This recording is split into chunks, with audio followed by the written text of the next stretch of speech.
Don't do it. Do not bum rush Area 51. All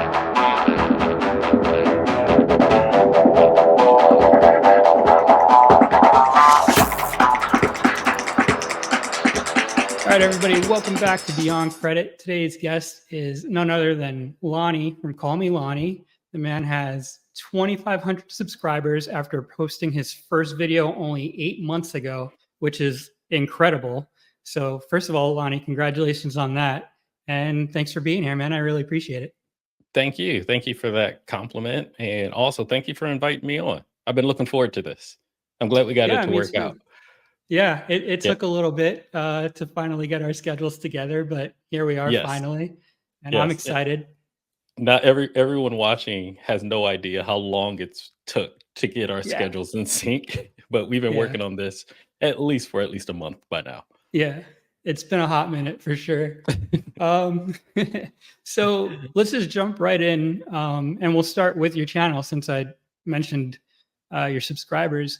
Why did you start your channel in the first place? I started my channel for a couple of different reasons. One, I needed a creative outlet. I like to be creative. I like to do things. I like to create things. And I found this as one of those things that would help me do that. Now, I've also been into photography when it comes to like camera equipment, camera software, editing software, those types of things, but I never really got into videography or cinematography. And I'm also working on a side project that is more video focused. And I thought, what better way to practice than to practice with YouTube itself, create a YouTube channel. Now, that's only part of the equation. The other part is I would actually watch YouTube. I'm a huge regular viewer of YouTube. I'm probably on there watching some of my favorite creators or some type of content on a daily basis, if not even twice a day, like Mr. Who's the Boss, Marquez Brownlee of, in the tech space. And even, of course, in our space, in the credit card space, because I'm an avid traveler and I use credit card points.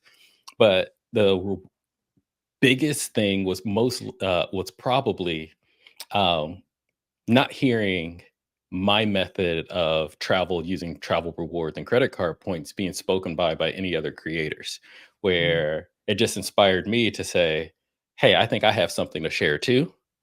So let me put my opinion out there. Let me put my experiences out there and see if they resonate with the community. And so far they have, as you can see, like a lot of people have reached out and like, you know what, you changed the perspective, or you opened up my mind into a new way of how I can use these points or how I can build a strategy and those types of things. So that was my main inspiration. And then last but not least, as most people know, I am a new father, and I just wanted to be able to do something I can later tell my son, like, hey, I did that once. Yeah, congratulations on that too, by the way. How does that feel? He's gonna be 2 years old, and I think about 2 months from now. But it feels great. It honestly does. I've said this line 1,000,001 times, but fatherhood was one of those things I didn't know I was waiting for. It's honestly one of the greatest experiences for me. Yeah, it is. It's really cool. And some people know this, I'm a new grandfather, by new 8 months now, which is insane because I'm only 43. So I did not ever expect to be a grandfather this young. But I'm happy that I am because, God willing, I've got a lot of years to spend with my grandkid. It's not like he's just going to come in as I'm getting ready to go out. But yeah, that's really cool. And the best part, I always say, and it's kind of cliche, but it's true, is when it's a grandkid, you get to do all the fun stuff and then give them back for all the cranky stuff. Oh yeah, I'm a professional uncle by heart, and I know what you mean by that. Where it's just like I get all the best and none of the worst. Yeah. Yep. Awesome. So now, you said one of the reasons you started your YouTube channel was because you've got another project that you're going into, and this is kind of like setting you up for that. Can you go into what that is? Yeah. So with a friend, we're actually just trying to, well, I'll say it like this. We're creating a TV show, or kind of like a TV pilot, just to see like if we can tell this story in a sitcomish style way. And I have never done anything of this nature. I've never like written scripts or written like movie like screenplays or anything like that. But the thing is my friend that's actually the lead producer of this particular show.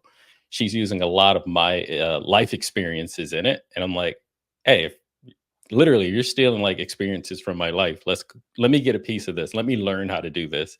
And she has no experience around camera or camera equipment, and I'm like, well, let me see if I can help fill a gap. So now we're actually Cool. just like out recording together, do different types of things, trying to like understand what it's like to like construct and design a scene for like a TV show and those types of things. So Right. yeah, so it was a lot of learning how to get into that world. First, Right. just hit a record button, and that started with on a tripod like I am right now. But now it's more like how to move it around and like be a part of a space. Right. Yeah. That's really cool. So is this something you guys are planning to like pitch to networks or? Eventually, yeah. And the thing was Wow. is that when we first came up with the concept, we actually had a couple of networks, 2 actually, that showed interest, and that's when we decided, "All right, let's go full in on this and see how far this rabbit hole can go." Wow, that's awesome. So if you can compare it to a sitcom that already exists so we get an idea of what kind of like which way it would go, what sitcom would you say it's most similar to? It's kind of a Friends meets The Office style is what we're Oh, going okay. for. Yeah, Cool. where you have a bunch of different character, development stories, side stories and things like that, that all just kinda come together. Right. Yeah, like, That's there's cool. this one central point where everyone comes together, but then, of course, when they're away from that central point, everyone has their own independent story. So that's kinda the Right. vibe we're going for. That's awesome, man. I always said, me and my friends, I've worked in nuclear security for it'll be 20 years this December, and we've always said that would be an amazing sitcom. And the thing is, nobody would believe that whatever we put on the show is actually pretty much true stories. Yeah. But yeah, the things that happen in the nuclear security world are ridiculous, and no one would take it seriously. But I always pictured it in kind of like, do you ever see the show Scrubs? Actually, no. I know about it, but I've never watched a Oh, single episode. wow, that was a really good show. And then unfortunately, like a lot of shows, it kind of like tapered towards the end, but that was a good show. Anyway, that's how I always pictured it. Um, Hey, give so it a try, man. I'm willing to try anything just to say at least I went and gave it a try. right, Yeah, yeah, if nothing you ever never comes know from until it, you at try. least I could say I gave it a try. But even in the attempting of it, I've gotten so much experience. I've met so many new people. I've learned Yeah, so much. So it's already a positive, even if like we never end up selling this thing or not. right. That's so Yep. cool. So back to YouTube, Yeah. which kind of feels like going backwards from talking about developing a TV show. Um, what's your whole process for how you prepare your content? Like, how far in advance do you have your content mapped out? Yeah, so I'm still working on a system that works. If you follow my channel, you might notice that like there are sometimes I have a video every week, and there's other times I might skip a week. That skip a week could be a multitude of things. I could be traveling, I could be busy. I just caught COVID a couple of weeks ago, so that stopped me from like recording. So I missed a week a couple of weeks ago. So anything I can miss a week for almost anything is what I'm saying. Right. But the process that I try to make is I like to give myself at least a full week to work on a single script, even though it might only be 10 minutes long. I want to give it a full week. And that's Right. coming up with the idea. And most of the time, I come up with multiple ideas at a time. So, like, literally, I have a post it here on my desk, which is just a bunch of ideas of that I think would be good for my channel and that the community and my audience would like to see, of course. And then I kind of like filter them out. Which one do I want to focus on? And then I start writing. But writing can be a, a two-way street. It can be fickle. It can be everything can come to me in a day, or it might take like 6 days to actually like figure out exactly how I want to write it. But I actually write out my entire scripts word for word. So when you see my videos, I write everything out word for word, and because the way that I do that helps me understand what I want to see once it goes into the editing process, what the finished product is going to be. So I have, like most people, I use Google Docs, and so I can Mhm. like if I'm going to say, hey, I'm going to refer to this old video, I can grab that thumbnail and I'll put it right there in the middle of the script. Or if I want like an animation and like, hey, I want this type of transition to go into like this cartoon animation or into like a stock image animation, I actually like write that into my script itself. So that way, as I'm writing it, I can visualize exactly what the end product is going to be. And of course, that Right. takes a lot of time as well. But it really helps me on the back end side of the editing side, which can also take another 3 or 4 days, because now I'll know exactly like I want this to do this and I want that to do that. And I want this to come from over here. I want this card to float over here and those types of things. Right. And then for a lot of those side animations that you see in my videos, I actually outsource that stuff now. Oh, So yeah. that's not for me. I actually met a graphic designer that builds them custom, and I'll say, go to this. I think in one of my more recent videos, I'll say, I was talking about loans, or how a credit card is a short-term loan. It's like you use this credit card, you're borrowing it from the bank, and then you take it back. And I'm like, I want this animation to be a guy getting money, and then the bank holding the magnet, pulling this money back into the bank. And usually he can do it in like 24 hours, sometimes 48 hours or whatnot. But he's so on the mark, and it just like fits so well that Yeah. one, now he's part of my strategy. So in context, I'm bringing all this up because I actually have to put time in for that as well, Right. which is also can mean I'm going to miss a week. So if I'm not writing in time and I'm not recording in time and I'm not, doing the production and the direction in time, it's not going to be out in time.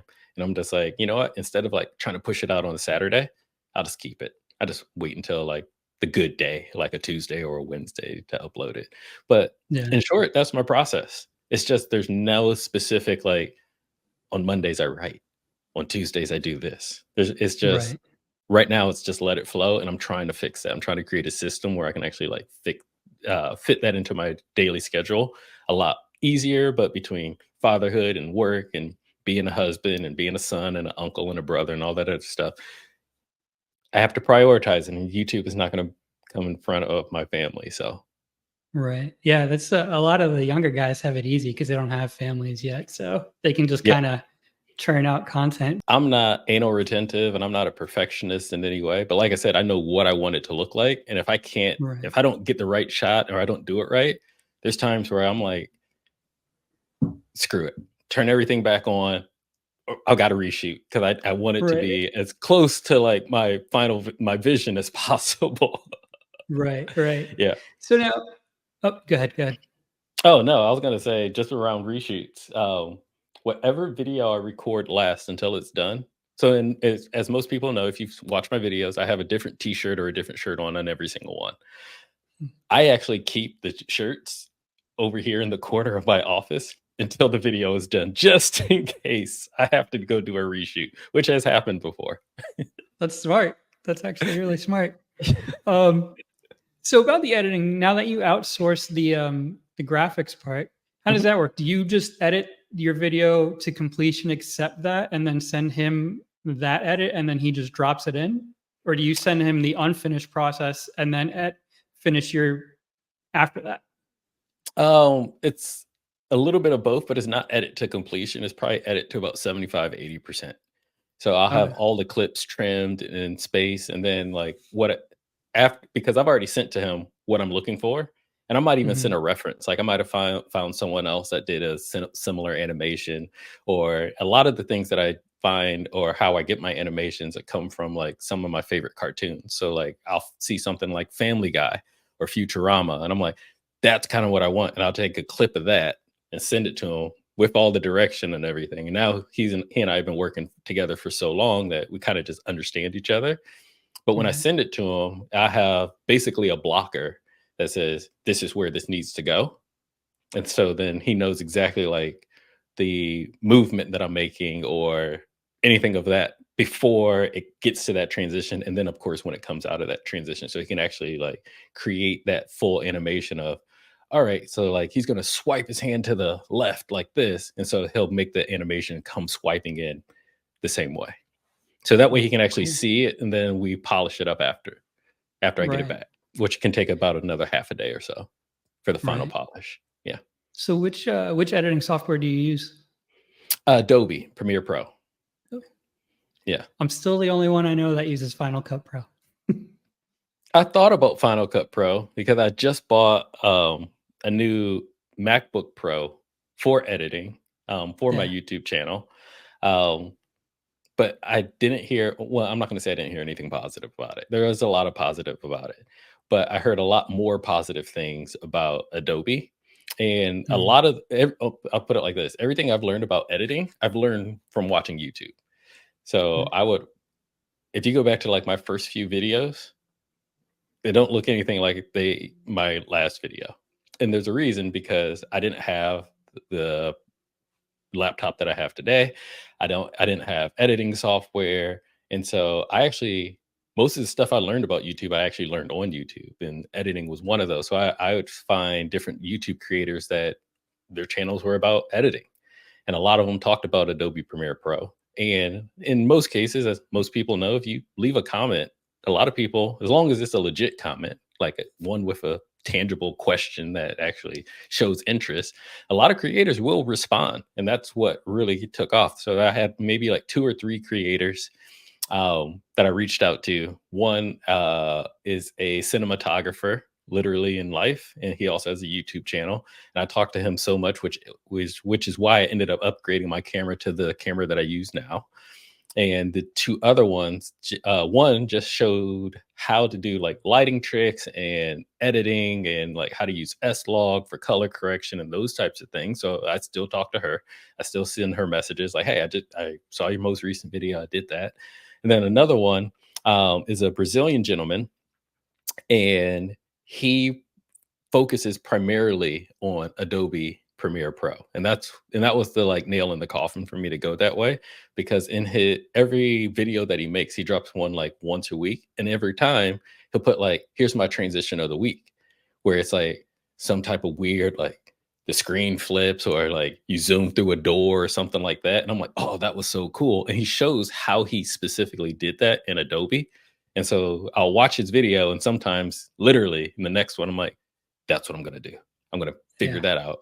And that you gotta put that in that 7-day time period, Richie. So it's Right. like Right. Yeah. I gotta figure that out. I gotta get the shots, and then I gotta figure out how he did that. And then I gotta make that fit somewhere in my script. Like I gotta write around that to make that make sense. So yeah. Right. That's Yeah. But I cool. learned all of it So on YouTube. so did you ever pay for a course or is it all free? No, I never paid. Like I Okay. said, YouTube's one of the best universities out there. So straight YouTube Yeah. university, just watch video after video after video after video. Yeah. Because I know a lot of the YouTube creators, they put out the free content, but then they also have it like a paid course that they put on Skillshare or something like that to kind of Yeah. and I'm always like, should I? Because it's then you don't have to go searching for it. It's all in one place, but I never do. Yeah. um, No, just practice. Just keep yeah. practicing, practicing, practicing. Yeah. That door thing sounds really cool. That sounds like something that would be done in After Effects. Is that just done in Premiere or is that also working with After Effects? No, it was all done in Premiere, but the thing was, it's how he did it. He did different layers. So it's Okay. like a background layer, then the actual door itself, and that door spins, and then that door transitions into another layer with the door actually opening. And I'm like, that's very intricate. And Yeah. as you can see, it's not in any of my videos yet. I'm still practicing, but don't be surprised Right. if you see it sometime soon and you'll be like, "Ooh, he got it. He figured it out. Yeah. He figured out how Yeah. to I'm going to do the be door." looking for that one. So you mentioned talking to that one guy is when you decided to get your new camera. Mhm. Before you spent money on YouTube, or well, first of all, did you spend money right at the beginning specifically for YouTube, or did you start like a lot of people, like I started, just with what you have and then go into spending money later? I spent a little bit. I will say I spent a lot more later, but I did spend a Mhm. little just to get started. So when I first got started, I didn't have a tripod um, that actually like fit into my room. I had a portal. I can't reach it from here, but I had like a camera tripod that I could like take out in the field with me, or take out on the streets, where it gets really small, gets really compact, so I can put it on, a backpack or something like that, super duper light. Mhm. But I didn't have an actual sturdy one, so that's a small cost. And then I also bought my a camera and a lav microphone. So Mm. if you, once again, go back to my previous videos, and you'll see I have a little black microphone hanging on my t-shirt. I no longer use that. I use a different microphone now that's much better, cost a lot more, but it was just an investment into myself. Okay. So I So did did spend some you, money. going into it then, did you have a mindset like, when I reach this point, whether it be so many subscribers or so many hours of footage, like I'm gonna invest at this point, or was it just kind of a natural progression as you went, like a little bit here, a little bit there, and then? So I didn't have a specific point, like a subscriber point or video point, but I had a personal point of, call it commitment, where after so long and after I like, hey, I really like this. Like I want to continue doing this, where it's like that fork in the road of, am I going to take YouTube seriously, or is this just going to be like a hobby that's going to fizzle and phase out? Mm. When I realized I liked this and I wanted to take it seriously, and a lot of that did come from subscribers because I wasn't expecting the group that I had in my first like 100 days or Mhm. whatnot. So a lot of that did come from YouTube. I will at least give credit where credit is due. Um, that's what kind of like made me think of, I could get better equipment. I could I can be better. I can do better. And like, okay, how do I make my videos better? And I realized I had a physical hardware limitation at that point where my first camera could only do 720p. Mm. That was it. And I wanted to go 4K. So I knew I had to get a 4K camera, but which one? There's a lot of them out there. I knew I didn't have the processing power in one of my other laptops that I could use for editing. And I'm like, if I want to be a better editor, I got to have better editing equipment. But instead of just saying, hey, I'm going to go do that, that's where the goal, the physical or tangible goal part came in, where Mhm. I told myself, like, for my camera, which is not a cheap camera, I'm not flexing, but it's not a cheap camera. When I hit 1,000, that's when I'm gonna do it. And that's Okay. before I even got into a partner program or anything like that. But it's like when I hit 1,000, that means that there's 1,000 people that are committed to me just as much as I'm committed to this process. And so then that's gonna be my goal. That's gonna be my drive to like get to 1,000. So that way I can go buy that camera. And then Right. yeah, those types of things. And I'm still doing it now. So now even, yes, I'm part of the partner program. It doesn't pay a lot, but I had just decided the other day. So like when I'm out traveling and on the road, I usually don't take videos. I think I've only done like one video recently, a couple of months ago when I was in South Korea. I recorded a video of my room, the hotel room, on my phone. And I'm like, you know what? I can do those more often because people actually have resonated with it. Didn't get a lot of views. And I literally recorded it and edited it all on my phone.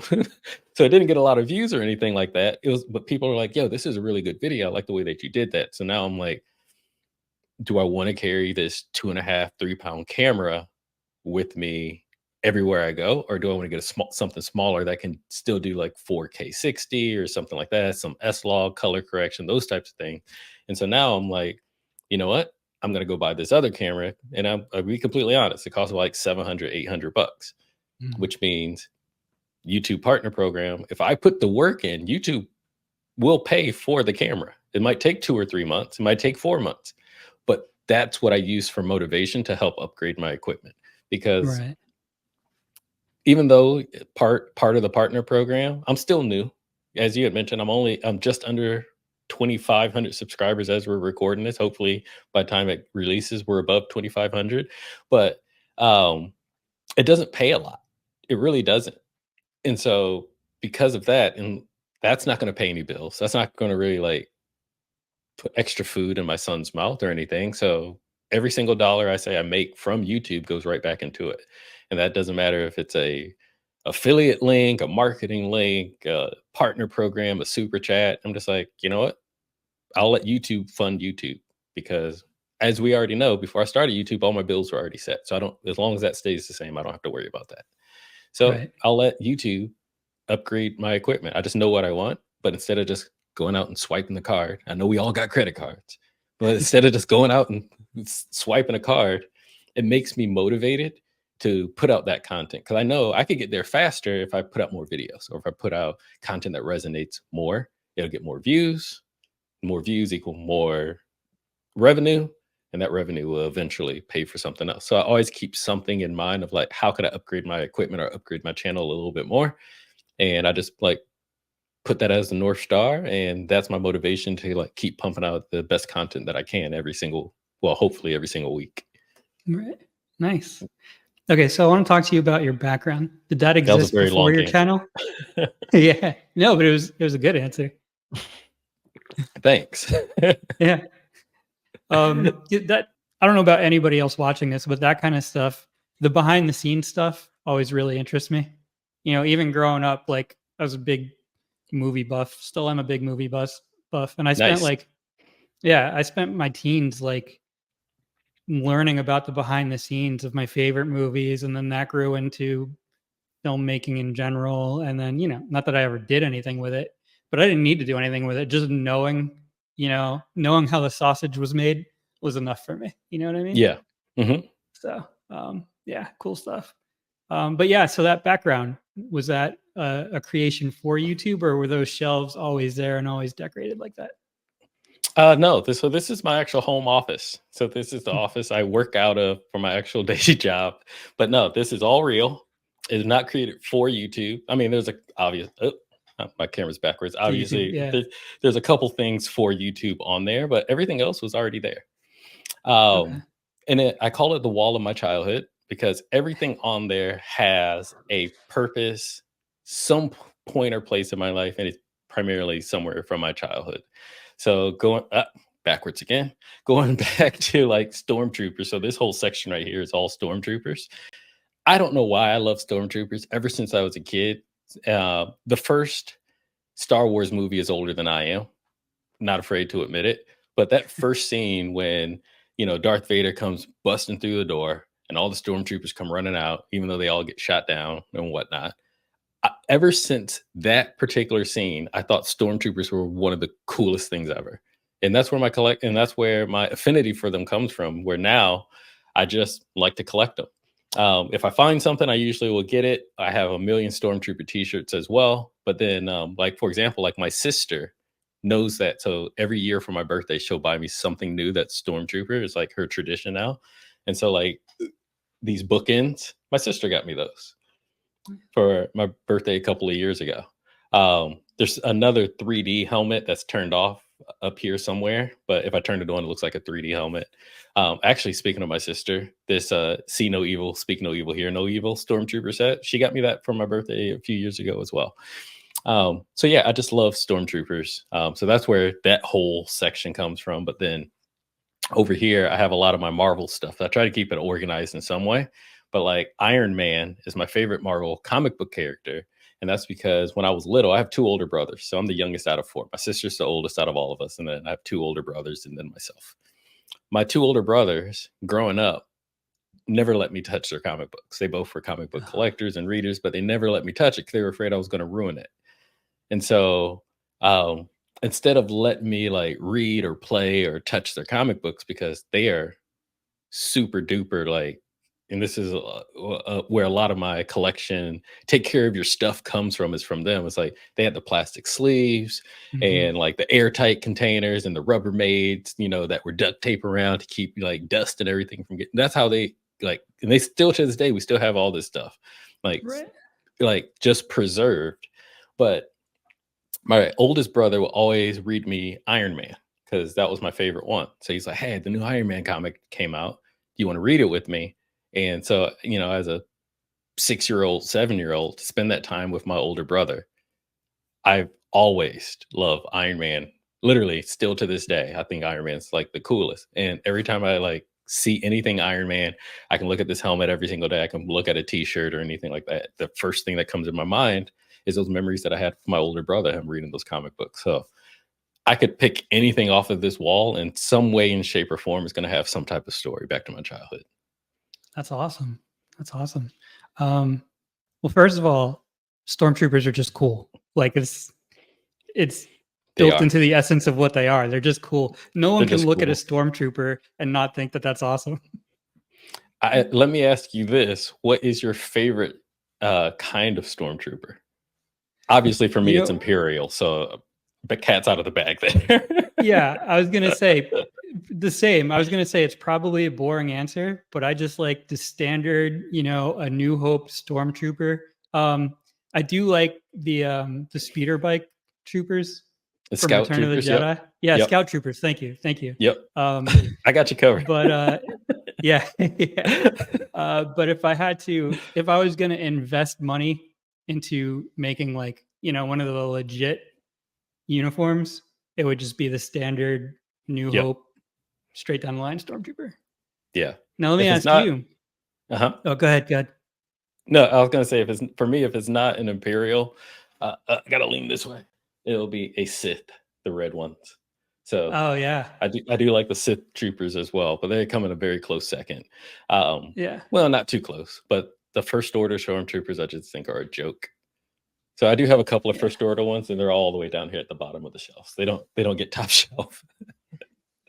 Well, I had this question actually locked in for later, but since you brought it up, what do you think of the sequel trilogy? Set 2 or set 3? Actually, it doesn't matter. Set 2 was pretty bad, and set 3 was also not that great. Doesn't matter. Yeah. What do you think of Disney Star Wars as a whole? I like what they're doing. Now, are they hitting the mark every single show or every single iteration that they do? No, they're not. But I still really, really, really appreciate what they're doing. So I'll pretty much still watch it. So let me say it like this.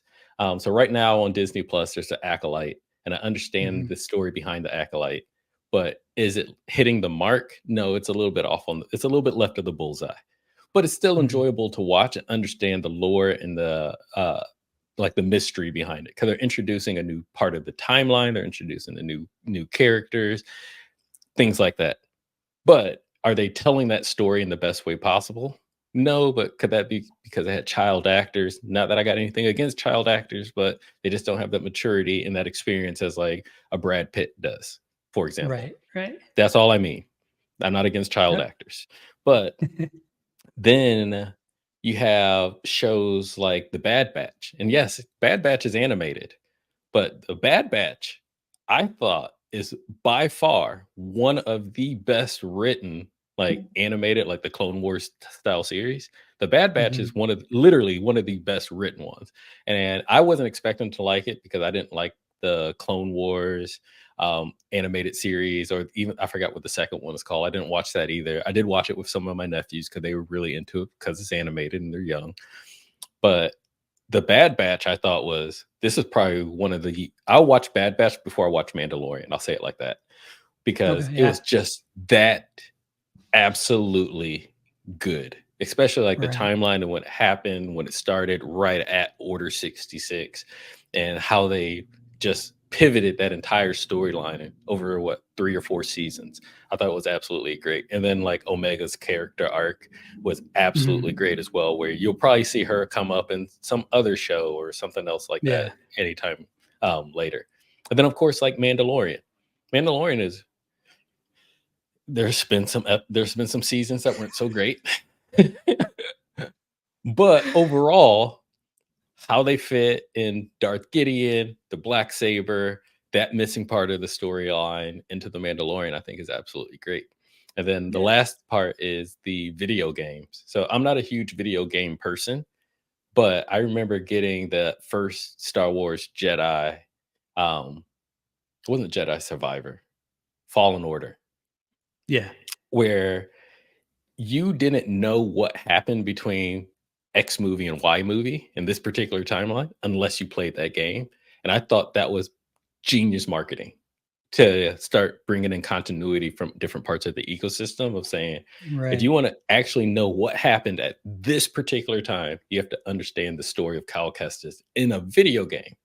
And it was the Yeah. only reason why, like, I'm going to buy this video game because I want to know what happened. Yeah. And that was actually a really good game. I really enjoyed that. I have the Yeah. second one. I haven't played through it yet. But yeah, Fallen Order, I put way too many hours into that game. As a Yeah. responsible adult who's a parent and has a job and a husband, I might have overdid it with that game just a little bit. Yeah. No, you're absolutely right. Like I said, I'm not into video games, but when there's a good one, I'm about the good storyline, especially when it comes to video Mm, games.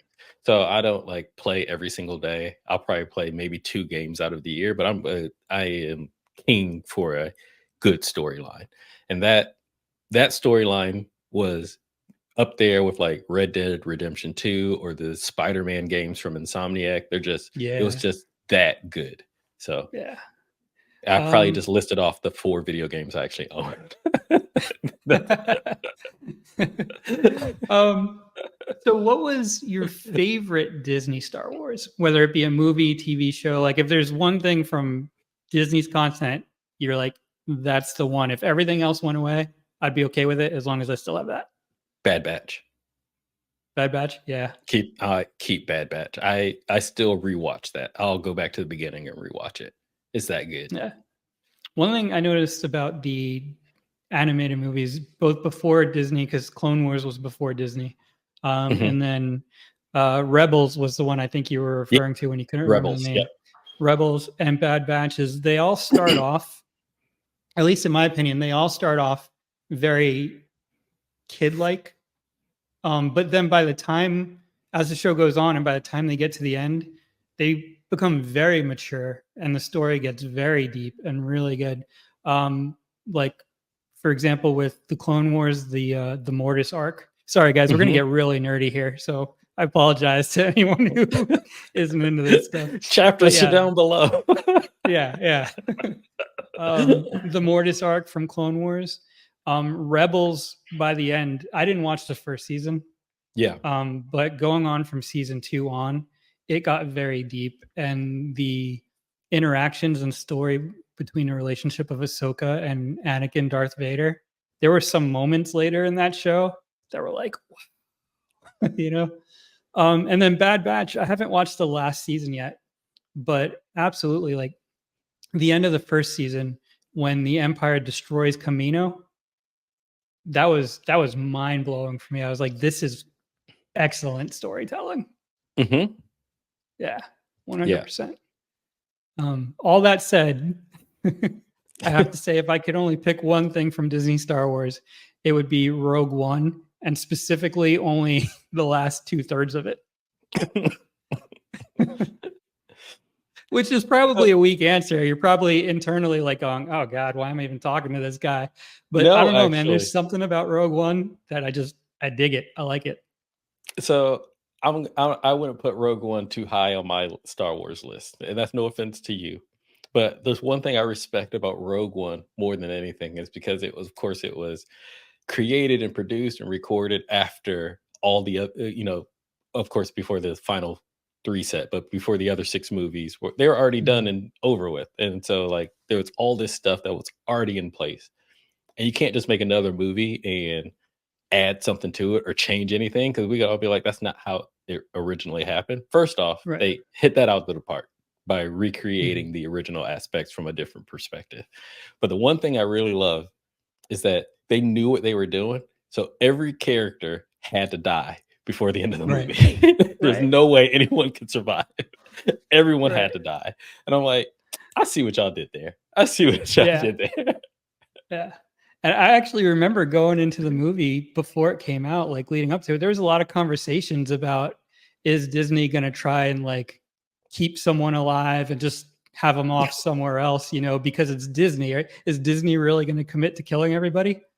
Yep. Yep, Yep. yep. Um, the one So, thing I don't like, only way the storyline could stay true is everyone had to die. right? The one thing I don't like, which this is kind of a big thing, and it's funny for me to say this after saying it's my favorite Disney Star Wars thing, is I didn't think it was necessary to have the flaw in the Death Star be purposely built in. I, like, I don't know. To me personally, when you're building something as massive as a Death Star that could be confused for an entire moon, there's probably going to be a mistake here or there. So I didn't think that they had to fill the plot hole of why that was there to begin with. I thought it was fine just how it was, Yeah, but it is what it is. it was never explained in the first place, and statistically, let's just be honest here. that is a 1 in a quadrillion chance of happening. Right. Everybody was fine with it. You don't have to address it anymore. Right. Okay, favorite Star Wars character of all time? That's not a stormtrooper. Because That's not a stormtrooper, stormtrooper. yeah, stormtrooper's not necessarily a character, I would say. One that has a name. Favorite Star Wars character? Oh man, that's a hard one because there's so many. Of course, there's always the OG Darth Vader. I support the dark side more than I support, the Jedi's and my personal. But you know what? I'm actually gonna go with a droid, to be completely honest. Going back to Fallen Order, BD1. Okay. I love BD1 is so flipping cool to me. Actually, it's off my camera right now, but I actually have a BD1 Lego Yeah, like scale I've model seen up him there. in your videos. Yeah. Yeah. Yeah. So yeah, I love BD1. Not to take anything away from BD1. BD1 is awesome. I love BD1, but you probably saw it on my face. I got really excited for a second because I thought you were about to name drop the OG R2. Because let's be honest here. If you think about it, without R2D2, there is no Star Wars. R2D2 has saved every main character's life at least once. So if R2 wasn't there at any random moment, the story ends before we get the whole thing. Yep, you're absolutely right. If he didn't like step up in the first movie, Yeah. there would be no Star Wars. Actually, Luke wouldn't have made That's it. right. Luke would That's not have right. made it. Right? Luke wouldn't even been born because how many times did Anakin and Padme almost die and R2 saved them? Yeah, Right? for sure. Yep. The real OG hero right there. I love the level of nerd we're at right now. Oh yeah. Yeah. Oh, we're gonna get deep. But okay, so since we're talking about that kind of stuff, let's talk about something that's been in the news a lot for the last couple of years. Yeah. And as someone who's probably usually the smartest man in the room, I want to get your opinion on this. Let's talk about aliens.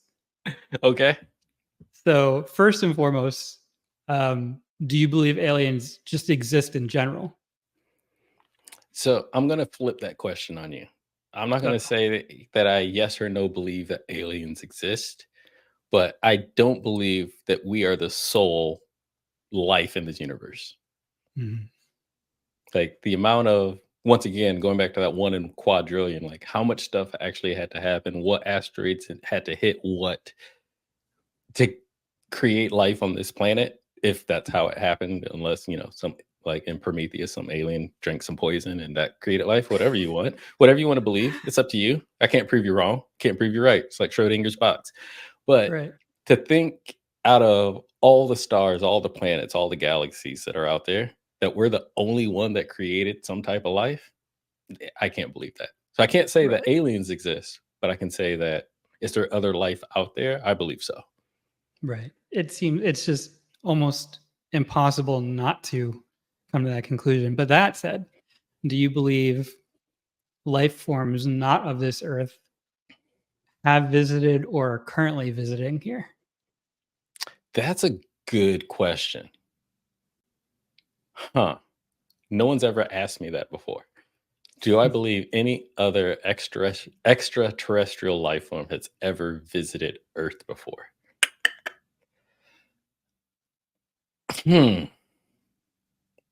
Part of me wants to say yes.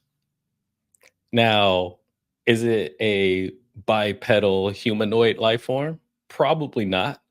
But how much stuff, space stuff, has hit this planet? Like we see it. There's craters all over this globe, Did any of those carry anything?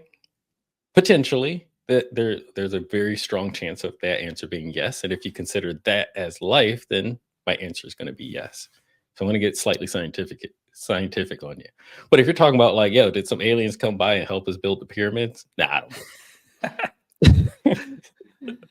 Dude, I can't look at an octopus and not think that thing came from somewhere else. Yeah. Like, look at an octopus. That's not from here. No, that you're fell off absolutely of right. an asteroid or something. Yeah, and think of like the Mariana Trench, which we've only touched a small fraction of the ocean floor. Just like we've only seen a small fraction of the sky around the planet itself. Like, we don't know what's Hmm. down there. Something Right. something could have hit in the middle of the ocean and just be down there chilling for all we know. Who knows? Yeah. I don't know if it's still true, but I know at one point they said we know more about outer space and the universe than we know about our own ocean. That's true. So that's mind blowing to think of. I mean, Yeah, just think of the whole universe. Like, yeah, we got that. The beach? No idea. exactly. Where'd that rock come from? It's always been there. So what do you think all this stuff that's been in the news and these military videos that are coming out from these fighter jet pilots and all this, like, I mean, it's all over the place. So what do you think that stuff is? I live in the world where everything can be explained. If you just give it time, everything can once be explained. And the thing is don't jump to conclusions, just wait for the answer. So as you're saying, like, yeah, so there's a lot of stuff that happens that's unexplainable or that we don't understand on a regular every single day basis. Like, you could talk going back to life, we know exactly how life happens, but at the same time, like, you can accidentally make a human being. Mhm. Explain that. You know what I mean? So I'm not going to jump to any conclusions until we get more proof. Because how many times have we heard, oh, that was a UFO, right? Mhm. When has it actually been a UFO? Now, Right. I don't want to, trigger the conspiracy theories like, oh, Roswell, oh, Area 51, Barstow. Great. I've seen it. I've been out there. Well, of course, I haven't been to like Area 51. I have been to Barstow. And it's fun. It's a good stop if you're driving between LA and Vegas. 100%. Doesn't prove anything. Does not prove a single thing. And so Right. until we actually have a tangible answer, I'm not going to pick one side or the other. Mhm. I need I gotta, I prefer the proof. yeah. I gotta be honest. I was kind of disappointed a few years ago when that raid of Area 51 just kind of fizzled out. You remember that when all those Oh people were yeah. organizing online and they were going to storm Area 51? Like, I I wasn't was going to go do it, but I was at, ready. I was like, let's go. oh, absolutely. I was actually the one screaming at the TV like, don't do it. Do not bum rush Area 51. It's the same thing with like when they had the riots and the protests a Yeah. few years back in DC when they're like, we're gonna like storm Washington, the White House. And I'm like, look, my dad's from DC. I know the history of DC. I've seen the White House. So I've done the back tours. The stuff that we don't know is what you should be afraid of. The stuff Mhm. they kind of show in the movies is what you should be afraid of. Right. Whatever you do not hop that fence and storm the White Right. House. Do not touch a blade of grass. Do not stick your arm through it. Trust me, the second you stick your arm through it, you're in a computer somewhere. They got you. Right. You're definitely on the don't list. just don't do it. Calby was there, not like in the riots, but in that area when that was going on. That was actually, we shot an episode of Beyond Credit and there was all kinds of technical issues, but I was able to save a couple of clips and I was able to get that clip up that he was actually in the general vicinity. I was like, wow, that must have been crazy. Yeah, I would have took a walk the other way. Yeah. Yeah. I would not have gone in that direction. Yeah. But yeah, I'm kind of with you as far as like, show me the proof, show me the evidence. And I personally, I'm about 80 to 90% that like all this stuff that they're showing now is not extraterrestrial from somewhere else. One of my big reasonings for that is just because of the science of having to travel from the closest habitable planet that we know about, well, speculated habitable planet that we know Mhm. about, like the amount of science that it would take to get from there to here within something's own lifetime and not completely like irradiating and obliterating itself in the process is just it's not possible, at least not with anything we know. And then the rebuttal of that is, well, obviously they're way more advanced and they've figured it out. And I'm like, that's very possible, but if they're that smart, then why do they get here and forget to turn off the lights when they're spying on us? You know what I mean? That's right. The other thing is like, think of just ourselves. If we went to go visit another planet, I know that's what the Artemis mission currently with NASA is about. Finally getting to Mars, right?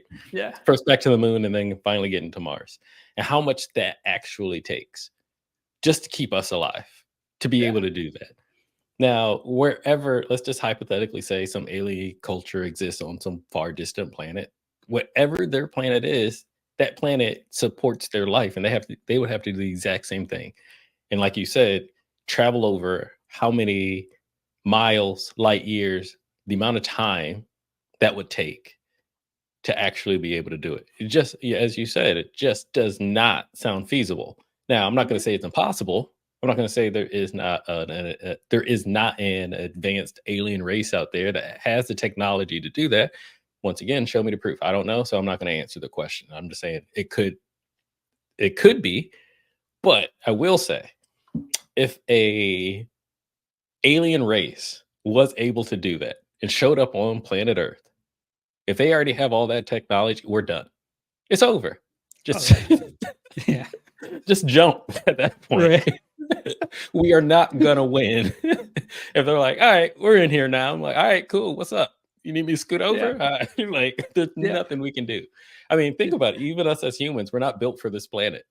Not to say that we are from another planet, but like, think of all the stuff. Like, I'm sitting in a chair right now. This chair had to be built for the human body type. There's not a single thing in nature that was made for the human body. So we're already out. We're already, you know, everyone else can walk on all fours, and we evolved to two for some reason. One, we got lazy as human beings, or Homo sapiens, whatever you want to call it. But we have to build for us versus the planet that built us should already accommodate for us, like it does with a sloth or a giraffe or any other, animal on this planet. It's like the AI revolution or evolution, whichever one you want to call it. I'm team machine. Like if AI takes over, I'm with them. Well, because whatever they did, they figured it out better than us. I guess I have to be careful asking you this question. And if you know about it, you'll know why. But do you know Rocco's basilisk? Rocco's basilisk. Not sounding familiar to me. Okay, so here's the thing. I'm going to let you look it up. And anyone who's interested in watching, look it up. Once you look it up and you understand what it is, you'll understand why I'm not going to say what it is. But also, I'm going to warn you that if you look it up, you may be dooming yourself to like eternal torture. Oh, yes. I have heard of this theory before. Yeah. It's the dark version of the Matrix.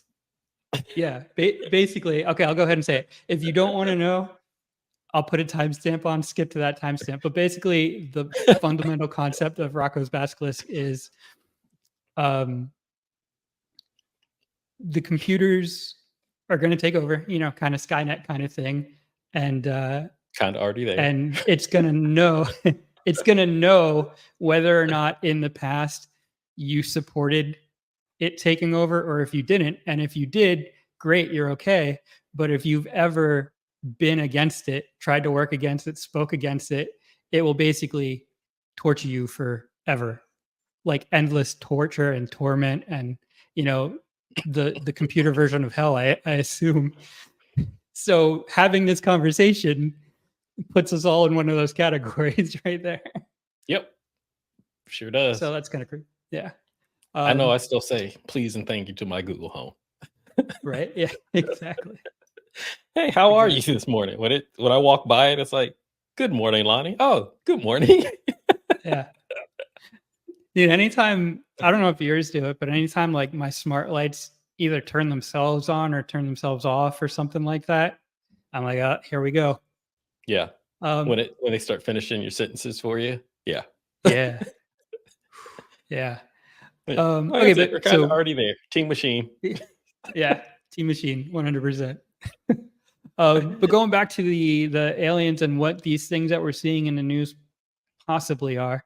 Some people say that it might be just us from another time, like time traveling back. What do you think about that? So even Einstein had said that time travel is not possible, but time viewing is. And if you take some of that speculation, so what if I saw a ghost? I really didn't see a ghost. I saw somebody that slipped through a viewfinder in time instead. That type. Mm. So that's kind of like where I would sit there. Now, I personally don't believe that time travel exists. And I I made a video specifically inspired by Back to the Future a couple of weeks ago. I love that type of sci-fi. But Yeah. if it existed, there's two things. If it existed, we would kind of already know because Hmm. there's absolutely no way that somebody would mess up a timeline of some kind in any way, shape, or form. But then the flip side of that coin is string theory, where if someone did pivot something, that means you have option A and then, option B. And where are we sitting on that fork in the road in that string theory on option A or option B? And are we aware of where we're sitting on that option A or option B? Which just goes back, which is a very convoluted way of multiverse theory as well. Um, Right. Creating multiple universes based on, I flip a coin, it lands on heads, and then the other video in the other universe, it landed on tails, and that pivoted two separate different things. Right. So, no, I don't necessarily believe that time travel exists. I do understand how someone can believe that time viewing exists because going and thinking of something at the level of like deja vu, which is a natural human experience, we only are able to literally operate up to about 10 and maybe 11% of the human brain. But then how can we all have these unique experiences around deja vu where it's like, hey, I've actually been here before. Hmm. Maybe maybe that was string theory. Maybe that was the Yeah. break in the timeline from option A to option B or whatnot. But Yeah. that's where I sit on it. That's my 2 cents. Keep the change. Talking about string theory, what always blows my mind thinking about that in particular, and like you said, the branches, and is like if you think about it and you accept that as reality, and you start wondering like, wow, how many times have I already died in the past and don't even know it? And this is just like my cognition right now is just the branch that went left instead of right, where I did get hit by that car or something like, you know what I mean? Yeah. Um, Yeah. that's weird stuff to start thinking about. It is, and you can really go down the rabbit hole, and that's where Yeah. entertainment comes in. So I Yeah. think like Everything Everywhere All at Once, they did an amazing job with that. I haven't seen that Um, yet. it's good. If you Yeah. understand it, it's really good, and Yeah. I really liked it, and I like the satire that they built it all around. I'm not Yeah. going to mention anything because you just told me you haven't seen it, so I don't want to spoil it for you. But please go watch it; you'll enjoy it. But then also like going back to Disney Plus, Loki, the Loki show. Yeah. Yep. OMG, they knocked that out the Yeah. park. They Yeah. 100% knocked that out the park when it came down to the science and make the continuity of it all. Um, and also Rick and Morty. I'm not going to say I watch a lot Yeah. of cartoons, but the good ones, Rick and Morty, the science in Rick and Morty is legit science.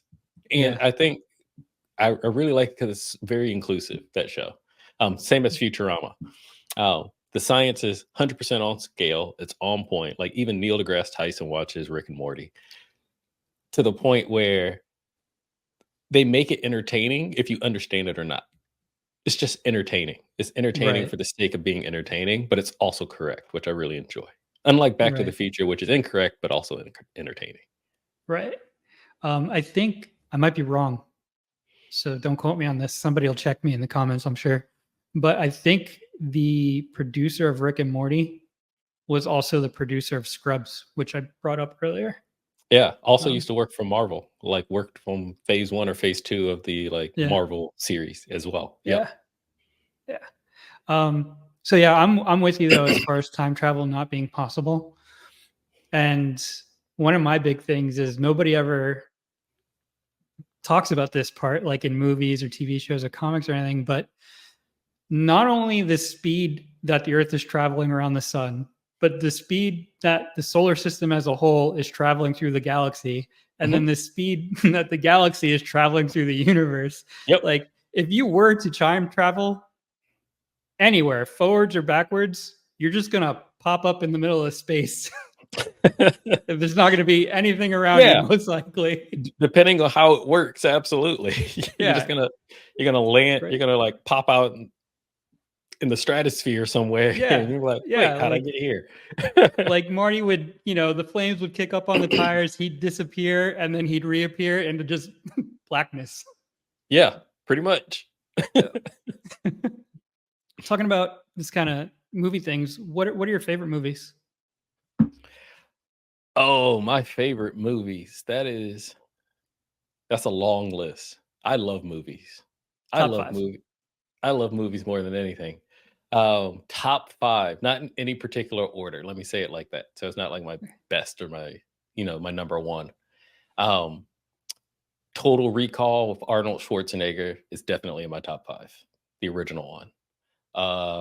Inception, Chris Nolan, that's Mm. definitely in there. Children of Men by Alfonso Calderon, that's up there, so that's 3. What other movies? Day the Earth Stood Still from the 1950s, the black and white one. Mhm.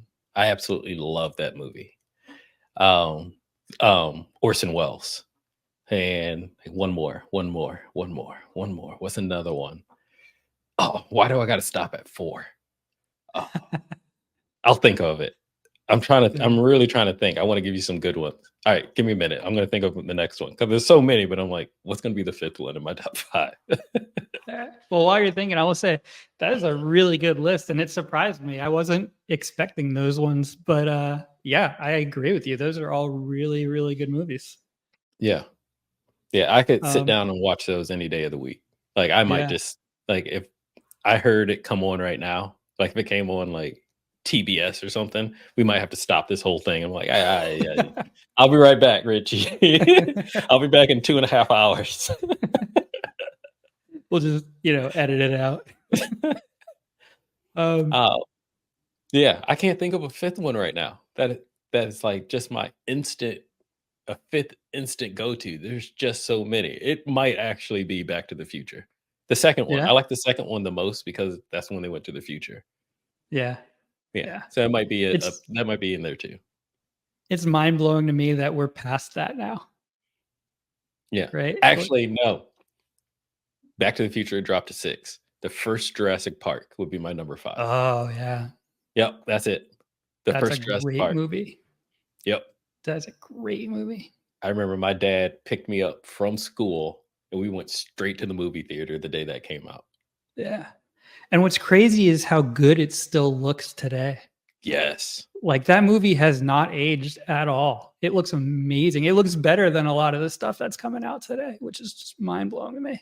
It's one of those things. So I have a lot of experiences that I wanna, do again that I experienced with my parents when I was a child, and I want to relive that experience as a parent with my child, and one Right. of them is not Back to the Future, Jurassic Park. Like, Jurassic Park. if I had my dream home, I would build a home theater in it, and, like, every Friday night is movie night, and just sit there and watch my favorite movies with my boy. That Yeah. that's like that's my North Star now. That's where I need to get my YouTube channel to, so subscribe. Yeah. It's funny that you say that because the office that I turned into my YouTube room originally, before I decided, okay, yeah, I'm going to do YouTube, was going to be a theater room. My daughter got married and moved out, and I was like, all right, here comes my movie theater. Finally, I'm going to get my in-home theater. And then, life happened, and I got involved in YouTube, and I'm slowly turning it into a studio that I'm happy with. Slowly, still got a long way to go, but Oh, yeah. So, like, my main TV we have a TV in almost every room in this house, which is kinda messed up. yeah, Um, but I take care of my stuff. They never go bad, so I'm like, I'll just never throw them away. So then it's like, "Oh, we need a TV and we gotta put this TV somewhere." So then we'll hang it up in the garage, like, I literally have the first TV I ever bought, and it still works. And I'm wow. like, I I'm not gonna throw away a perfectly fine working TV. So if Right. we find we just my wife and I, we just keep finding places. So one, we don't buy any more TVs. But the main TV in my house, of course, like most people, is in the living room. It's the biggest one. Mhm. Now they make these like 98-inch like OLED, QLED, Yeah. OLED Yeah. TVs. And I'm like, I think it's time for us to upgrade our TV. And the thing is I'm the one holding back because I'm like, we literally have nowhere else to put this other TV that works completely fine. I mean, she's like, get a bigger TV, let's hang it, we can put it on the wall and be all great. But the thing is, like, I want that theater experience. So I have the sound and everything in the living room. But she's in here Mhm. watching like murder documentaries on Netflix on it. I'm like, this is not what I want. So I'm not getting the new TV until we get the a room where I can actually like build a home theater in. All right, well, let me help you out. Do you have a patio or a porch? I do not. I live in a I was townhouse, gonna so say. everything's vertical Okay. and I'm literally attached to my neighbors.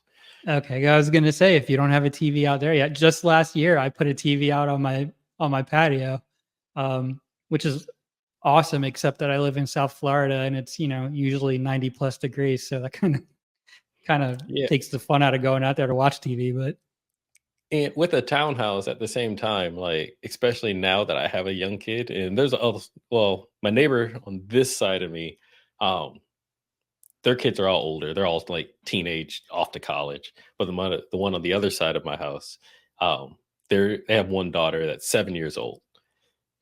Now that I have an almost 2-year old, if I was outside, like did the projection screen outside, because it's not necessarily a patio, it's kind of like a front yard, it's kind of fenced in. It's not very big, but it's Mhm. enough to put like an outdoor, like, patio set that we can all sit out and like play in and all that other stuff. But I'd be out there watching movies, super loud, waking up the neighbors. So I gotta keep it inside. Right, right, I gotta keep it inside. I don't want to be that bad neighbor. yeah, yeah. But no, yeah, I'm with you, man. Like, and it's always got to be for me because, like I said, I'm also big into movies. Like, if I'm gonna do it, I want to do it right. So it's got to be like the best TV that I'm gonna get the best picture on. And then once we get it, I'm gonna Yep. spend like 3 or 4 hours calibrating it. You know what I Yep. mean? Yeah, Yep. yeah, I 100%. I'm forever shopping for this home theater that I can't build yet. I'm right there Yeah, with you. Where I'm like, yeah, oh, do I just want to get like a big OLED TV or do I want to get a like an 8K projector? But yeah, no, if I do it, like if I were to do it today, I could tell you exactly what type of couch, where the subwoofers in those couches are going to be, what color the room's going to be. I could tell you exactly every single detail today. I just don't have the space for nice, nice. it. As soon as we get off, I'm gonna spend like the rest of my day like looking up home theater stuff because I haven't actually looked at it in a while since I started the YouTube thing. Now I'm thinking about it again, and now I'm getting that familiar itch again. Like, Yeah, yeah, and I'm not saying my wife and I are looking for a new house already, but one of our fun pastimes is, like, on the weekends when they do open houses, like, "Hey, let's go check out these," you know? yeah, Especially, like, when you see, like, one of those mansions that are outside of your budget, like, clearly outside of your budget that has an open house, like, "Hey, let's go look at this, like, $20 million house." Why? Because it ain't in our budget. We got nothing to do. He has his nap in 2 hours. Let's just go look at this house. But we always like create our must-have list for our next place. So like when we got this place, wanted a garage. Like I wanted a place where I could have a charcoal grill, like mm, laundry room. Like you had to have a laundry room. In our case, it was a laundry room that had enough space to hang stuff and fold in the laundry room. So we're not taking baskets like into like the bedroom or in the living room, folding and then try to go put them away. But right. now, but now we're like backyard, home theater room, like 2 offices. Like, you can just see, like, the evolution of adulthood. It's like, "Yeah, I want a yard. I wanna be able to mow my lawn." Like Yeah, yeah. So when you go to those houses, do you pretend like maybe you're serious? no, absolutely not. No. I'll walk in, like, "This is outside of my budget. I'm just here to look. I'm only here for the refreshment. So those cookies over there, those for everybody? Let me get a cookie." Yeah. I don't I don't funk the I don't fake the funk at all. At all. That's awesome. That's awesome. Okay, so aside from movies, you're also really into Legos, right? Yeah, I've never grown out of it. I think Lego is one of the uh, just one of those classic, you know, I don't want to say American pastimes. They're not even from America, from Denmark, but they're just one of those pastimes that just has been able to keep their value, the Mhm. entertainment, the nostalgia value year over year over year. And now Yeah. more than anything, they're doing all this retro stuff, which makes it Mhm. even more valuable in the case of me. Because once again, it reminds me of my childhood. A lot of this stuff behind me is Lego. Like, oop, wrong hand again. These three helmets, the Boba Fett, the Stormtrooper, the Darth Vader, those are made out of Lego. The Mm. Nintendo set with TV right there, that's made out of You Lego. got the Nintendo set? Yeah, Oh, yeah. Like I man. mentioned, my BD1, that's made out of Lego. Right. Um, it's just fun and it's therapeutic and it's a good Yeah. way to just like zone out. And my wife's into it Yeah. too, so she does Legos as well. So sometimes we'll just put the kid to sleep and go grab like his play table because it's big enough for both of us. We'll just go two heads of the table and just mind our own business and start building Lego. That's awesome. It's a nice Um, break. Yeah, I love it. it is. It is. And like you said, it is therapeutic. Just sitting there kind of snapping the bricks together and building that. There's definitely something therapeutic about it. Yeah. So what is your favorite set that you have now? And then what is your dream set that you want to get one day? Oh, that's an easy question. I'm gonna start with the dream set. So, um, I know you're gonna call it a at, but it's a AT-AT. Um, right here.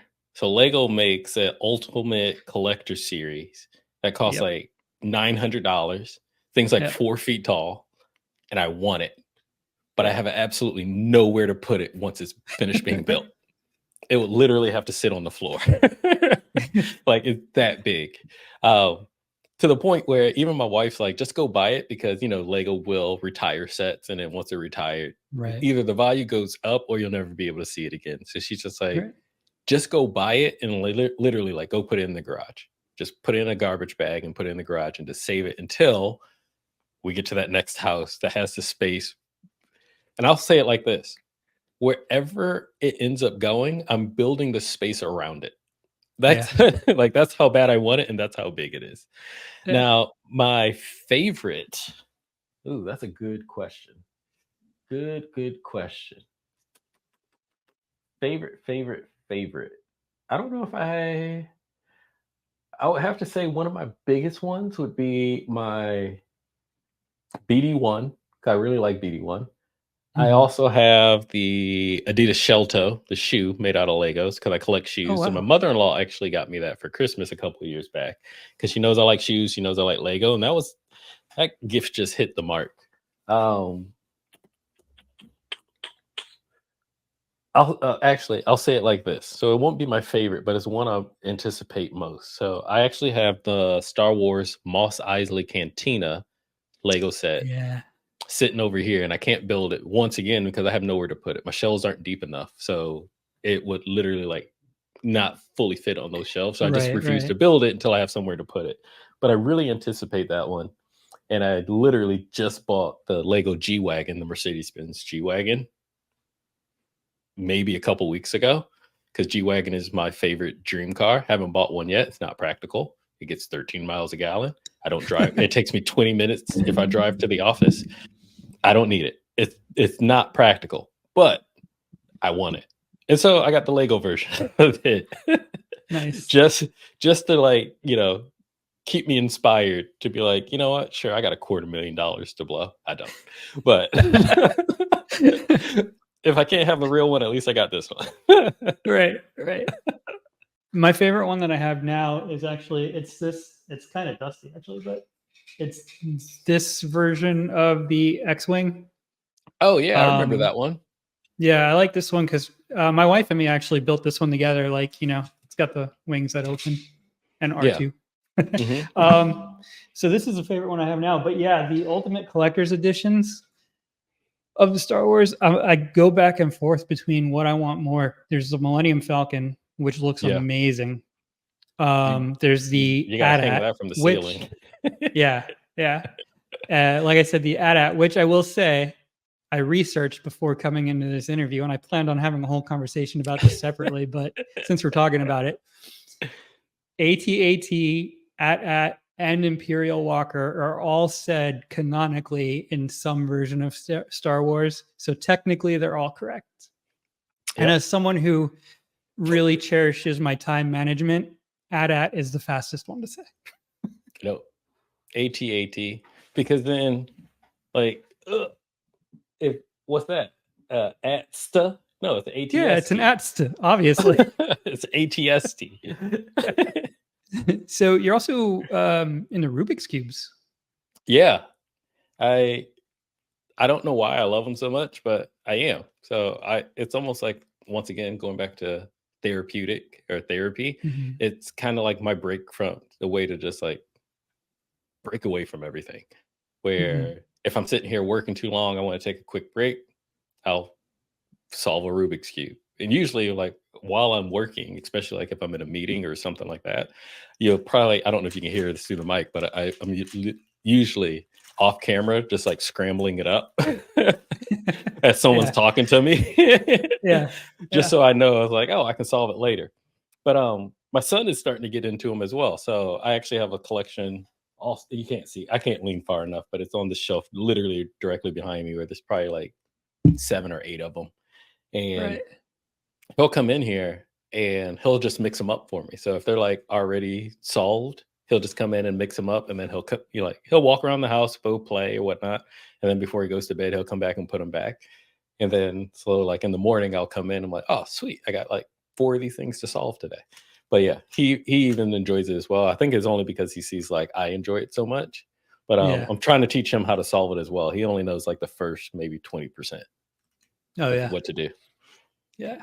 So my son's into him too, and he has like all the different, well, not all the different ones, but he's got the ones that have so many different sides to him. I didn't even know they made ones with so many sides to them. Do you have those too, or you just have?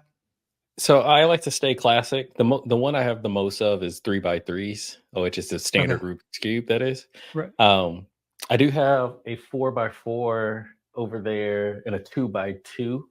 Um, the thing is, and a triangle, a pyramid cube as well, which is Oh, also very difficult. But the 4x4s are not as, I find them, once you know the, if you, whatever formula you create to solve a Rubik's cube will work on a 4x4. It actually, I feel like it's slightly not easier, but it's not a challenge, I should say. hmm. But like the 2x2, that one takes me forever. Oh yeah. It's so much more difficult the smaller that you go within the side. So I like the 2x2 because it actually gives me a challenge. Like I could solve this 3x3 while staring at you without actually having to look at it. But a 2x2, no, I Right. have to look at it to solve it. Do you time yourself?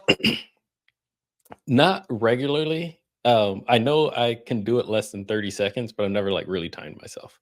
So is that something too that came from like your childhood? Because I know you mentioned like some of the stuff you do is just kind of hangover from your childhood and then nostalgia, the memories. Is it?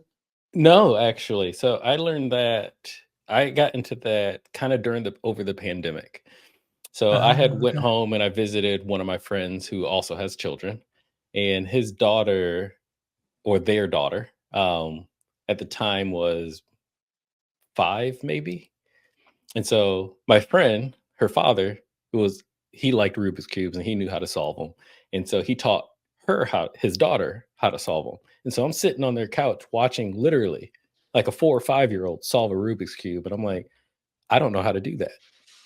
And so I'm like, if she can do it, darn it, I can do it. Right. And Right. so during the pandemic, I went on Amazon, bought a Rubik's Cube, and I said, before the end of this week, I'm gonna give myself 7 days. I'm gonna figure out how to solve this thing. And I was able to figure out it in about 3.5, maybe 4 days. And now I Wow. just keep practicing. So now Yeah. it's not about the puzzle itself, because once you understand it, it's actually really simple, because a lot of people think you're trying to solve for colors. Like I'm trying to make all the sides one particular color, and that's the wrong way of looking at it. So you change your perspective slightly, But the thing is that every single piece on this cube can only go in one spot. That's how you solve it. So, for Mm. example, like this side is orange and this side is green. And so somewhere there is a piece that is orange on this side and green on this side. So instead of trying to solve for the color, I'm going to go find that particular piece, this orange green Right. piece, and you're just figuring out how to move it to exactly where you need to go. So once I change my perspective of I'm not trying to like solve for sides and solve for colors, I'm just moving pieces to they can only go in one spot, like a regular Right. like puzzle, like a regular like puzzle. They can only go in one Right. spot. Once you figure out how to move a piece to a certain spot, then it got really easy for me to understand because now it's not about the pieces themselves, it's the how do I move it and twist it in a way that will move that one piece to a specific area. But Right. then it does get a little bit more difficult when you start getting into picture puzzles. So that's where I'm at now, where I have some that have actual pictures on them instead of colors and things like that. Because now I have to move pieces not just in a certain area, but I also have to have the right orientation so it can make the picture correct on all six sides. Yeah. Yeah. That's a whole nother level. It's a Wow. whole nother level. Yeah. Wow. I didn't even know those existed. Yeah. Actually, Um, I just bought one that has no color on it except for it's called a phantom. So you have to actually like touch it to see what color is what. But if you're not, if you have to hold it for a certain amount of time, like it's heat sensitive. So it's not like I touch it once and I can see it's green, but you have to like really hold on to it, which takes time away. But if wow. other than that, it's just solid black. And so now Wow. I just bought it and I'm going to start playing with that one. I think Amazon literally just delivered That's it. crazy. And yeah, man, that's commitment to the Rubik's Cube. Like I said, it's fun, and it's Yeah. a toy, it's fun, it keeps my brain sharp, it keeps me like I said, it's almost like a fidget spinner for some people, but, like, I'll Yeah. travel with it. You'll see me on an airplane, and I'll just be sitting there because most people can't hear it anyway. I'm not they got their earphones in or the hum Right. of the airplane, so I'll just sit there, and I'll just solve it over and over and over and over and over again. It's a great Yeah. time waster as well. Yeah. And it's cool because it's such a simple toy. There's no technology, there's no nothing to it. I mean, maybe the Phantom Cube's got a little it's old technology, but the fact that Yeah, it's, heat, that's kind of cool. Like the flip side of that is you are also into technology and that's something that you enjoy too, right? very much so, yeah, absolutely. Yeah, if What it runs on power or connects to Wi-Fi, I'm yeah, probably, like, all over it. yeah. Do you find yourself compulsively constantly getting the newest thing? Depends on what the newest thing is. So, I'm not gonna say everything, but for me, it's usually, like, phones first. I have a lot of Mm. tablets. I have multiple laptops. I probably have, like, 6 laptops in here now. Um So it's not necessarily I have to have the newest thing. Everything has a purpose. Like one of my laptops, because like with code development or developing anything, I don't want it never connects to Wi-Fi, and it only Mm. exports. I never pull anything into it. Never import anything into it to keep it from viruses and keep it from getting hacked. That's from someone in nuclear security. I'm sure you understand what I'm getting at because you guys have. Yeah, I know you guys have those types of computers as well. That's basically off yeah, grid. So that's like yeah. my off grid one. Um, but I've always been into cell phones, just telecommunications technology, those types of things. And so now, yeah, I probably buy maybe two, three, four phones a year just because it's like, oh, this folding phone came out and I want to go get that. But then someone else comes out with another phone like a couple of months later, and it's like, cool, now I want to go get that as well. It can be expensive, but there is, of course, I know someone's already being like, wow, that's a lot of waste, but the sooner you recycle and trade these things in, the more value you get. So Right, I'm probably paying less than somebody that kept a phone for 2 or 3 years, to be completely right. honest, when you really add up the math. But yeah, technology is definitely an itch of mine. Same thing with automotive technology. So I Oh yeah. love combustion engine vehicles, cars. So I don't have an electric car. Um, I can't think of electric car that I'm interested in at the moment. Actually, I saw the Audi RS GT e-tron sedan earlier today. And it's the first time I turned my head, like, yo, that's a sexy car. The first time I looked at an electric car, I'm like, I could do that. um, but yeah, so almost anything, like I said, car technology, telecommunications technology, camera technology, all those types of things, just scratch that itch for me. I'm really into it. I think that's why I like That's droids cool. so much from Star Wars, because it's just another level of future technology. Right? Yeah. Yeah, Um, okay, so you mentioned you bought a MacBook Pro earlier, but yeah, talking about the phones, you mentioned folding phones. yeah. And there is no folding Apple phone. So are you an Apple guy, an Android guy, or do you kind of ride the fence in the middle? When it comes to my phone, I'm an Android person. I I have never used an iPhone as a daily driver ever. Hmm. Now, have I ever used an iPhone? 100%. Do I have one or two sitting in here somewhere, but I don't actually I use them more for the understanding of the technology of it. Or maybe I'm going to travel. Maybe I'm going to like some country where the telecommunications aspect's not very strong and I want to put my Google Fi SIM in there, or I want to use AirTag or something like that. That's what Hmm. that's what the iPhone is for. But any other time? No. No. I'm Android all day, every day. Android Team tablets or iPad? I don't have a single iPad. I've never had an Yeah. iPad, but I've had a Wow. lot of different Android tablets. Actually, Yeah. that's an Android. That's yeah, that one. That's an Android tablet. That's their Pixel tablet, the Google Oh, Pixel okay. tablet right there. So yeah, I've had a lot of different Android tablets. Same with Samsung. So I had I got the S8 tablet and the S9 Ultra tablet upstairs. S9 Ultra is the one, the big large screen one that's waterproof, that had like Right, right. 4K screen and all that other stuff on it. So that's like my travel tablet, um, those types of things. But yeah, I'm primarily Android tablet. I've never owned an iPad. So was the MacBook just because that was the recommendation then for editing? No, because I know what's best. Yep, All I right. know what's best. You want the best software, you want the best processor, you go Mac. And then I don't mind the Yeah. difference in the OS or anything like that, the operating system.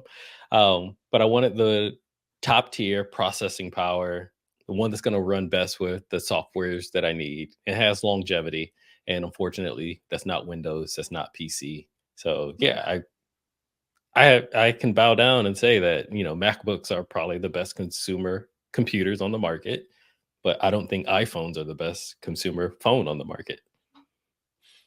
Okay.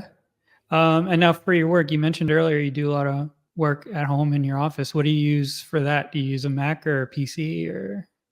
A little bit of everything, actually. So I have a Chromebook, so no PCs. I have a Chromebook and I have a Mac that I use for work, for my actual work, and it just depends on what I'm doing or where I'm going or what I'm connecting into, um, on which one I will use. But I will prefer Chromebook more than anything. I have more Chromebooks than I have any other operating system. Oh So yeah. I prefer Chromebook. It's just seamless. It's everything is cloud based, which is just so much better.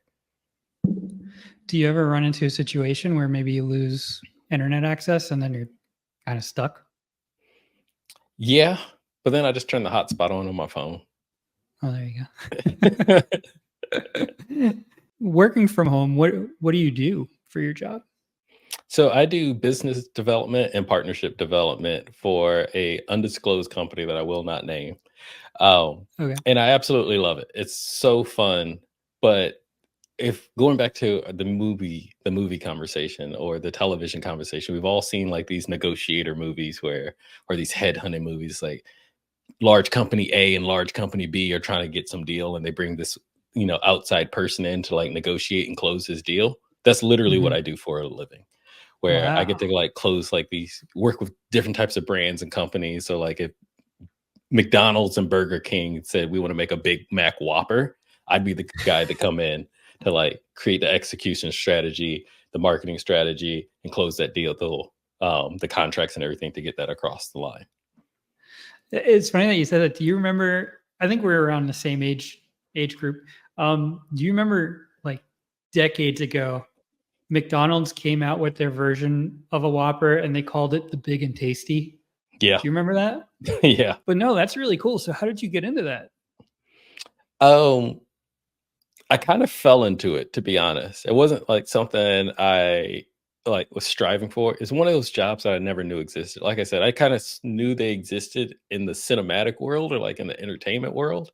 Like if you go to Apple TV Plus, Hijack with Idris Elba, it's a great A example of great that. show. It was a great show. Like that's I'm not like stopping hijackers or anything like that, but that's kind of like his profession in that TV show is literally like what I do, which Right. is another reason why I really like it. And I love him as an actor, so I hopefully I can resonate with him, even though I'm not built like him in any way, shape, or form, or have an accent.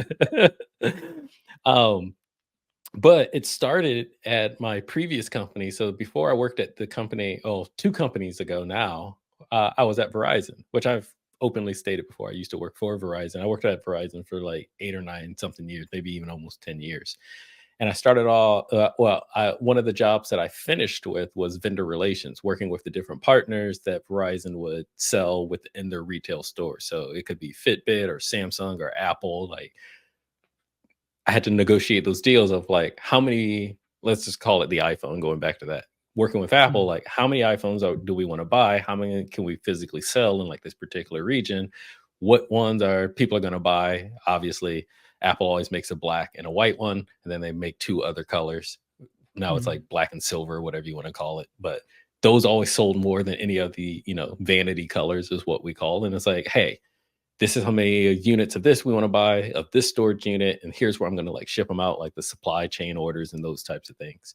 And so but I would do that for every single brand in for Verizon. It's not necessarily from a buyer standpoint, but from a more of a consumer focus standpoint of like what's going to be the best for us, how much money do we need to invest in this, how many we're going to sell, because if we buy all these and they sit in drawers and they're not sold, they're not printing off receipts, the company doesn't make money. We're at a loss. And then the ancillary sales that go with it. So when someone buys an iPhone, what do they buy? They usually buy a case. Are they going to buy a charger? Are they going to buy a Fitbit? Are they going to buy an Apple Watch? Are they going to buy a band for that Apple Watch? So there's so many different levels that were there.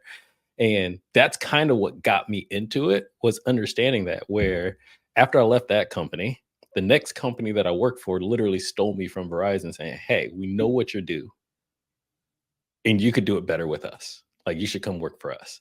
And they literally stole me from there. So literally like within 9 days, I went from working for Verizon to working for another company. wow. And that's what got me into it. And now the company that I work for now has, of course, multiple companies. It's part of a broader parent company ecosystem. And I've switched to another company now where I literally do that for this other company. But like I said, it's more of a, think of it from a partnership or like even a consulting standpoint, where Okay. sometimes it's not even my company that I work for. It's like I said, it's two different companies, and like we don't know how, we can't get to a deal. We can't talk to each other. Can you figure this out for us? And then Right. that's where they call me. That's where I come in. So, I mean, to me, it sounds like it, but I don't live it. You live it every day. But it sounds to me like that could be a very high pressure, high stress job. That's why I have the Rubik's Cube. It all makes sense. It all comes together. That's why I have the Legos. I That's literally used the crazy, word man. therapeutic twice. Yeah, yeah. Wow, man. But you love it, right? You enjoy Oh, it? absolutely. I absolutely love it. It's super fun. I get to do so many different cool things. I get to experience so many. I get to go cool places. I get to see cool things. Oh, I wouldn't trade it for anything. Well, I won't say that. I will trade it for more money. Yeah. You ever watch the show Suits? I saw the first season. I never got into Okay. it. My wife Okay. loved it though, but I never Well, got because into I it. was just imagining you doing your job kind of like Harvey Specter, like the Yeah. main guy. That's just kind of how I picture you now when you're at work. Harvey is the more professional one, right? Not the younger guy. Or Yeah, who's Harvey's the one that's been there for a while. I Yeah. would actually more resonate with the younger guy, like the guy Oh that yeah. knows what he's doing, but doesn't like people. will assume does not have the experience. Of course, I have the experience now. I've been doing it for so long. But I'm also the guy, like, I don't walk in with a suit. I can't tell you the last time I put on a full suit, like even for someone's wedding. Like I Yeah. would literally like walk in with my jeans, my Jordans, and like my Aretha Franklin t-shirt on. And Yeah. just like, look, I'm the guy. If you don't want to work with me, I can go home. Like y'all paid for me to be Right. here. And then like, Right. wow, we didn't get anyone like you. I'm like, yeah, man, I ain't got time for that. Like I'm here for a reason. And the three-piece suit in 90-degree weather ain't gonna get it done. So I'm wearing my t-shirt today. Yeah. So another thing that's probably therapeutic for you, I would imagine, because a lot of people who do these things say it's very therapeutic for them. You're also in the photography, which you kind of mentioned earlier, and you're also a Mhm. musician, right? Yeah, yeah. So I What do come you? from a musical family. So I started off my first instrument, which was violin, when I was 4 years old. And Oh, cool. throughout high school, of course, college scholarships, things like that, I can probably play anything that makes noise at this point. What? Yeah. My That's first, awesome. I actually have a master's in music theory. So Oh wow. I had to learn a lot of instruments to get that. Yeah. Yeah. Yeah. Violin's so cool. Violin's one of those things that I always wanted to play, but I never learned. Um, but I've always been fascinated by, string instruments, violin, the cello. Um, Yep. I don't know, there's something about them that when they're played well, I don't know, there's something about it. It's soup. And I'll say it like this, almost any string instrument, it's the hardest instruments to play. Yeah. Doesn't matter if it has frets or not. So a violin, a cello, a guitar, anything like that. If it's a string instrument, one like rolling your finger just a millimeter takes you out of tune. Yeah. Like those things. And so as you were mentioning, yeah. And I'm not gonna say like I'm some concerto, but classically trained violin player or anything like that. I just had a lot of practice because it's the first instrument I learned. But like I'm not playing at Carnegie Hall or anything like that. Anyway, the when you as you had said, when someone does it right, you just feel it. You can tell the Yeah. difference. Like they put the time, the focus, the effort, the practice, all that into it. And you just got to respect it.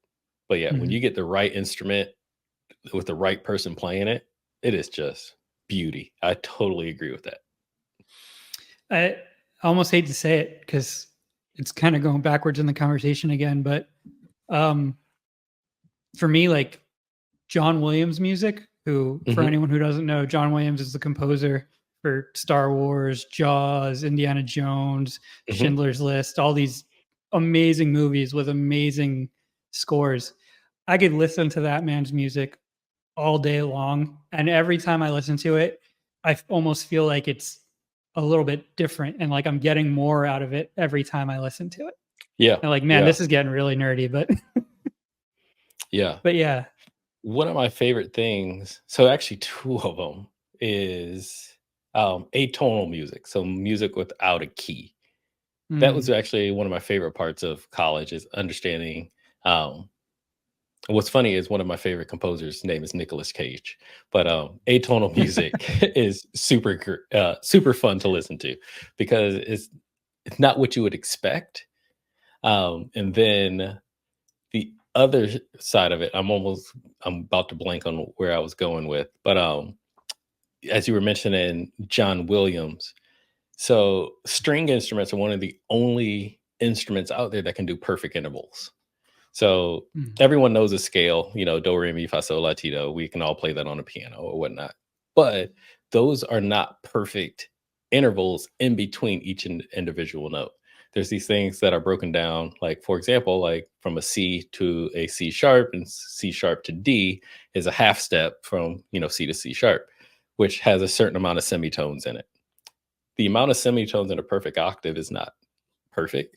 And so if you ever get a chance to listen to a composition of any kind that's in perfect intervals, it'll change your life. It'll wow. 100% change your life. So Okay. I hate to say that every piano you listen to is a lie because it kind of is. It really is. But if you don't do anything else with your life, and it's literally one of the cheapest things that you can experience, go Yeah. listen. You don't have to go to like a symphony or anything like a philharmonic or anything like that. You can go on your YouTube Music or wherever you listen to music, find a composition that's a perfect intervals, and it 100% change your life. Get the best headphones you can, though. Okay. All right. Gotta make a mental note to myself to do that. But I want to go back to when you said, what did you call it? Atonal music? Yeah. Okay. So when you were talking about that, the first thing that popped into my head is, you remember 2001: A Space Odyssey, Stanley Kubrick? Yes. Do Yeah. you remember the music at the very beginning? It's like where it's just like 3 minutes of a black screen and it's Yeah. playing that song. I'm gonna butcher this. Also, Sprach Zarathustra. Is that an I example of it? yes, kind of, sort of, yes and no. Okay. But yeah, so as long as it doesn't have a key, it's atonal. But the thing is, Okay. if you really get granular into atonal, some people don't even create music with notes whatsoever. They're just sounds or percussions or those types of things. But Right. ever since I spent time studying atonal music, um, when I hear aspects of it in modern music, my head instantly jumps to it. And the one I'm really thinking of right now is a song by Kid Cudi, called Solo Dolo. I think it's called Solo Dolo. And he uses this atonal riff and builds the entire song around it. And I just thought it was like probably the best song Kid Cudi has ever released. And I could listen to it Wow. at any given time just because it has that. It doesn't have a rhythm, it doesn't have a key, and he built an entire song around it that does have a rhythm and does have a key. So it's kind of like a not a hodgepodge, but a fusion. Right. Right. Yeah. See, this is good because now you're giving me all this stuff that I'm going to go research and check out, which is great because that means I'm not going to go look at spending money to build my home theater again anymore, like I was about a half an hour ago. So, so you're saving my wallet now. So thank you for that. Perfect. Who's your favorite author? Favorite author? Come on, man. The funny part is you would think these would be the easy questions. These are actually the hard ones. Pick your 5 favorite movies. Yeah, these are the hard questions, actually. Oh, man. Favorite author? Huh. Okay. If it's not going to be Alfred Hitchcock, it'll be Mary Shelley. Okay. Mary Shelley is Cool. the original author of the Frankenstein Frankenstein. Right. story. Right. Yeah. So besides Frankenstein, what's something of hers that you'd recommend? I'm going to take all that back. Hold on. Skip all that. Okay. Edit that out. Agatha Christie. I Oh, love okay. her murder mystery books. Okay. I love every single one of them. Death on the Nile is one of the best written murder mysteries I have ever read. Agatha Okay. Christie. Now, of course, we all know she wrote Murder on the Orient Express and all that other things. Death Right. on the Nile is pure perfection in murder mystery. Like Okay. there's still times I have to go back and read it because I'll still find stuff that she put in there that I didn't read like the first 80 times I've ever read that book. Right. That's it. Okay. Agatha Christie. So Agatha Christie, you like murder mysteries. Would you say that's your favorite genre? No, actually, my favorite genre is sci-fi, to be completely Sci-fi? honest. But the thing about Agatha Christie is the f- you only get one chance at a murder mystery. Because after you read it, or even if it's a movie, after you see it once, you know what happens after the end.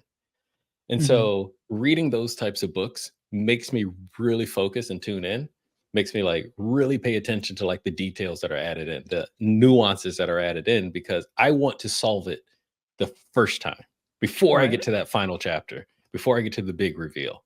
And those are the only types of books that can do it. Now, of course, a lot of people write those types of things, of course. But I think that for the time when she was actually writing them compared to if someone were to write one today, it was top notch. It was literally like it's Steven Spielberg level like Yeah. writing right there. Um, in short, to answer your question, it makes me think. So it's not Right. just watching TV for the sake of watching TV. It's not watching a movie for the sake of entertainment. You're actually involved in the story as it progresses, and you have to pay attention. Like there's times where I'll sit there reading, I'm taking notes. Like, wait a sec, where'd that button come from? You know? Yeah. Like, where could that button have come from? Okay, well, so let me ask you, as someone who does that and as someone who is a movie buff, do you often find yourself when you do watch a movie or a TV show now that you figure it out way before the reveal? Not all the time. I'm gonna be completely honest, not all the time. But sometimes, yes. And Would my you say wife more hates that. than average? I'm probably 80/20 on I can Yeah, figure it okay. out. So I would say that's But more it than also average. depends on, like, the length. So if it's um, like a show or something like that, I can probably figure it out a little bit quicker if it's like 10 episodes. But yeah, Right. that's why, like, my wife won't watch Mass Singer with me anymore because I always know who it is before, Right. like, "Oh, they sang twice, I know exactly who that is." And it's like, "I can't even watch this with you." Same thing with trivia shows because I just sit there answering all the questions. Right, right. Yeah. That's with my wife watching mysteries and, like who done it kind of stuff. Same thing. She like I have to consciously not blurt it out like Yeah, halfway through. And I really yeah, believe that just comes from growing up on movies and living in that world and growing up reading books. I think even if it's hidden well, there's always some kind of formulaic thing to it. And I think subconsciously you just kind of realize it and learn it. And I yeah. think that's how you yeah.